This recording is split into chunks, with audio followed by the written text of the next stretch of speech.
네, 지금 녹화를 했는데 이게 뭐가 잘못돼가지고 지금 스터디 카페에 들어가기 전에 다시 녹화를 하고 들어가려고 잠시 영상을 켰습니다. 벨트를 풀게요. 도착을 했습니다. 그 어제 있었던 그 신천지 형제님과의 그 논쟁은 제가 어젯밤에 긴 장문의 댓글을 5번에 나눠서 올려드리면서 마무리를 졌습니다. 뭐 그 글을 읽고도 뭐 말을 더 하려고 한다면 더 이상 받지 않을 것이고, 그것에 대해서 이제 제가 정리를 할 것이라고 얘기를 드렸고, 사실은 뭐 믿음 간의 출발이 달라요. 그 유사 종교라고 하죠. 저희 같은 믿음 갖고 같은 하느님 고백하는 것 같지만 그들은 예수 그리스도를 우리처럼 제2위격 성자로 믿질 않기 때문에 근본적으로 달라요. 예수님께서 마지막 날에 온전한, 더욱더 완전한 어, 존재로 재림하실 거라고 우리는 믿고 있죠. 근데 그들은 어떻게 믿고 있냐면 지금 예수님의 영이 이만희한테 내렸어요.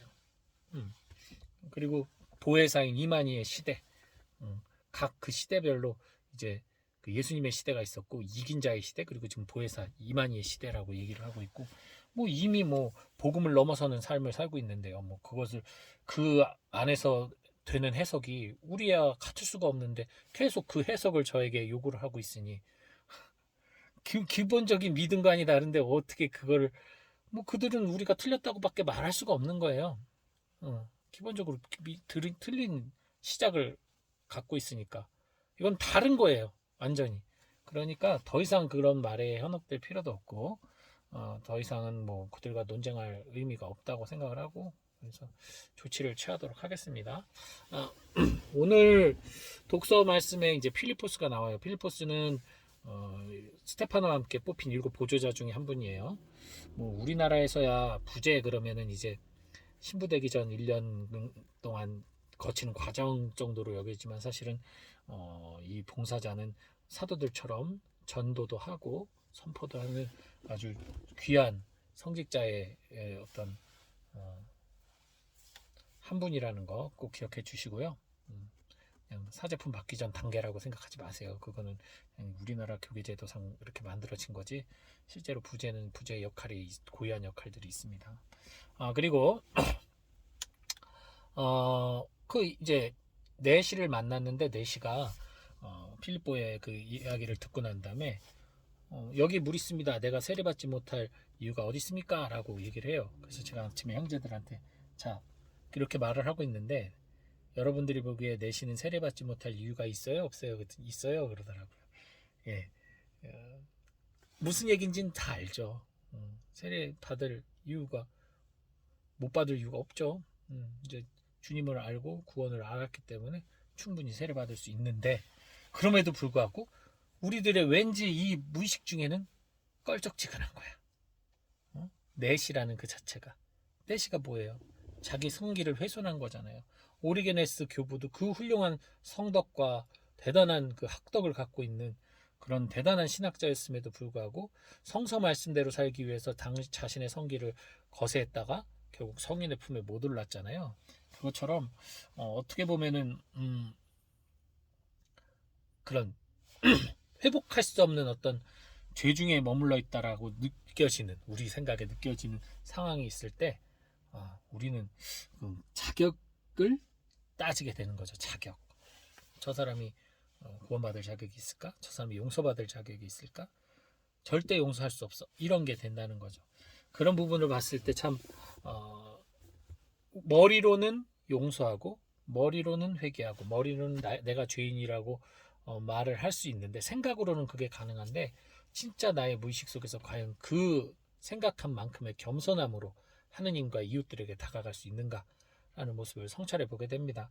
제가 유기서원자 때 예전에도 말씀드렸던 것 같은데, 성체 조배만 하면 그 30분의 시간이 이상하게 너무 고통스럽고 눈물이 날 정도로 눈이 아프고, 그래서 결국 눈을 감다가 조는 경우가 많았고, 그것으로 인해서 성소까지 이렇게 그 뭐라 그럴까, 검사 받을 정도로 그 지도 양성장한테 성소까지 이제 위협을 받을 정도로 성체 조배만 하면 5분을 못 버티고 눈을 못 뜨겠으니까. 물론 그게 지금 돌이켜보면 일종의 전환장애 같은 거였어요. 너무 그 당시에 되게 긴장하고 스트레스 받고 힘든 상황들이 연속이었기 때문에 그런 게 신체화로 나타났던 건데, 지금은 그러니까 전혀 즐겁게 아무렇지도 않거든요, 지금은. 그래서 그 당시에 그 나의 고통과 힘듦을 몰라주는 형제들에 대해서 원망스럽기도 하고, 정말 내가 이렇게 조는 것에 대해서 정말 스스로 반성하기도 했지만, 또 한편으로는 충분히 그럴 수 있는 거야 라는 위로도 했거든요. 근데 오늘 문득 그런 생각이 드는 거예요. 제가 여기서 이제 와서 지금 일주일 넘게 미사를 매일 봉헌하고 있는데, 형제들하고 함께 하고 있는데, 어떤 형제가 모든 아침 미사 강론 때 졸아요. 근데 그냥 그렇게 신경을 안 쓰고 있었는데, 오늘 갑자기 바로 제 앞에 앉아 있으니까, 강론한 제 앞에 있으니까, 내가 과연 이 형제의 조는 모습을 정말 아무런 사심 없이 바라보고 있었나? 라는 생각을 해봤어요. 근데 아니더라고요. 한두 번은 그러려니 넘어갔지만, 세 번, 네 번, 다섯 번, 여섯 번 지나갈수록, 이 형제 뭐가 문제가 있나? 처음에 약간 걱정이라는 듯이, 걱정처럼 시작이 됐는데, 나중에는, 이 형제가 들을 마음이 없는 거 아니야? 이 형제 내가 강론할 때마다 시작부터 눈 감는 게 벌써, 어? 아주 자세가 글러먹은 거 아니야? 이게 내 무의식 안에서 있었던 거예요. 있었어요. 그걸 제가 외면하고 모른 척 했을 뿐이지 있었어요. 그러니까 더욱더 일부러 강론할 때 그 형제를 안 쳐다본 거죠. 그런 생각이 있으니까 회피를 한 거예요. 이게 만약에 계속 쌓여가면 이거는 반드시 그 형제에게 어떠한 방법으로든 제가 제재를 가한다거나 이야기를 하게 될 겁니다. 왜? 그것은 문제 해결이 아니거든요. 회피거든요. 그걸로 스트레스 쓰기 싫어서 제가 외면을 한 건데, 외면한다고 이 형제가 안 보이는 게 아니거든요. 바로 진짜 50cm 앞에 앉아 있어요. 이 형제가 제 독서대 바로 앞에 있어요. 그러니 바로 눈앞에서 그러고 있는 걸 보고 있으니 제 마음이 불편할 수가 밖에요. 근데 저도 예전 제가 그랬을 때 정말 할 말도 많았지만 억울한 느낌도 받고 했었던 것처럼, 이 형제도 뭐 나름 이유가 있겠죠. 뭐 뭔가 불편하면 대화를 나눠도 되는 거고. 근데 제가 그렇게 대화를 하지 않고 모른 척 회피하면서 점점 나도 모르게 이 형제를 단죄할 구실을 쌓아가고 있었다라는 생각이 딱 들더라고요. 알아차리고 바로 반성하고 통회했습니다. 정말 이게 중요한 겁니다. 알아차리면 통회를 해야 돼요. 알아차리면 이걸 어떻게 해결해야지라고 생각한다기보다 먼저 통회를 해야 돼요. 충분히 뉘우치고 충분히 내 자신의 어떤 그런 어리석은 생각을 알아차렸을 때 그것에 대해서 내가 잘 내 안에서 정리를 한 다음에 그 다음 대화를 나누면 되는 거죠. 어쨌든 바로 그런 겁니다. 내가 머리로만 내가 죄인이라고 생각할 때, 진심으로 내가 진짜 죄인인 걸, 그러니까 나는 사실 구원받을 수가 없는 존재인데 구원받는다는 거를 진짜 인정한다면 내 이웃에게 내가 함부로 할 수도 없을 뿐더러 내 이웃이 어떤 모습도 내가 판단할 수 없어요. 제가 어제 그래서 그 한 분이 글을 올리신 게, 그분을, 신천지 교분을 난 형제자매라고 여기지 않는다. 근데 이제 우리 주님 품으로 돌아오면은 뭐 부를 것이다 이렇게 말을 했는데, 그럴 필요 없습니다. 형제자매죠. 형제자매인데 그냥 하느님을 모르는 형제자매라고 생각하면 되는 거예요. 하느님을 나와 달리 알고 있는, 잘못한 걸 우리 입장에서는 잘못한 거지만 어쨌든 삼자의 눈으로 보면 달리 알고 있는 형제 자매들이죠. 뭐 네. 어떻게 보면은 우리들의 눈이 안 그러고 싶어도 자꾸만 심판자의 눈이 되고 판단의 눈을 갖고 있습니다. 나도 모르게 세모의 눈을 뜨고 사람들을 바라보게 된다는 거죠. 그 부분이 내가 정말 진심으로 통회하고 진심으로 내가 죄인임을 자인하지 못한다는 일종의 증거이기도 해요. 훈련이 안 돼 있다는 얘기죠. 진짜 내가 죄인임을 인정하는, 그게 진짜 회개의 시작이에요. 참된 회개의 시작이에요. 그걸 제대로 하지 않는 한 늘 내 안에는 죄가 남아있을 수밖에 없어요. 이러면은 이게 지금 골치 아파지는 거예요. 이게 구원의 큰 걸림돌이 되는 겁니다. 그냥 난 용서 받았으니까 난 아무 죄도 없어, 이렇게 사는 것도 잘못된 거고, 용서 받았는데도 나는 여전히 죄인이고 나는 여전히, 이것도 잘못된 거예요.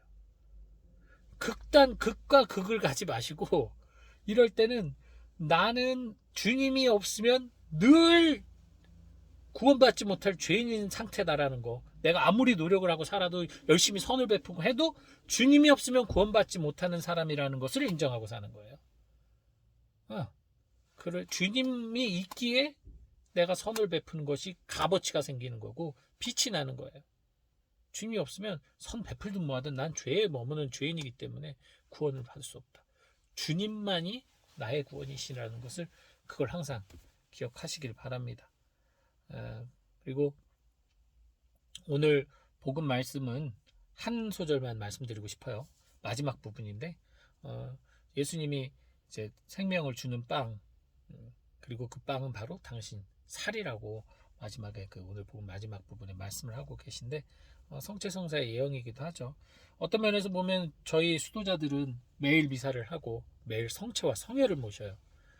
평수사 형제들까지 다. 정말 큰 은총 아니에요? 어떤 분들은 매일 미사 가고 싶어도 못 가는 분들도 있고, 성체성회를 모시는 것, 특히 성회를 모시는 거는 일반 신자분들은 거의 1년에 손 꼽잖아요. 근데 저희는 매일 모시고 있음에도 불구하고 과연 그 크나큰 은총과 신비를 정말 일상 속에서 드러내면서 살고 있나라는 부분을 아침에 함께 성찰해 봤습니다. 형제들과. 정말 너무 큰 은총을 받다 보니까 오히려 은총이라는 것을 잊고 산 것은 아닌가라는 생각도 해봤습니다. 어쨌든 여러분들은 우리랑 비교하실 필요 없이 하느님을 모르고 신앙생활 하지 않는 이들은 결코 모실 수 없는 주님의 살과 피, 즉 생명을 주는 주님의 빵을 모시고 살아가는 사람들이에요. 여러분들은 어쨌든 주님께서 특별한 은총을 하나 더해 주신 거예요. 당신을 알고 사랑하는 말씀의 신비와 더불어 당신을 몸으로 체험하는 특별한 은총을 하나 더 주셨단 말이에요. 그렇다면 우리가 남들보다 더 가진 사람인데 노블리스 오블리제를 실현해야죠. 그래서 우리들 항상 함께 계시는 살아있는 빵이신 예수님 기억하시면서 오늘 하루도 오가는 마음 속에서, 그리고 사람들과의 관계 속에서 정말 주님과 함께하는 그 기쁨을 나눌 수 있는 그런 하루가 되시길 바랍니다. 저는 오늘 지금 이제부터 더 즐거운 마음으로 공부하겠습니다. 주님 평화.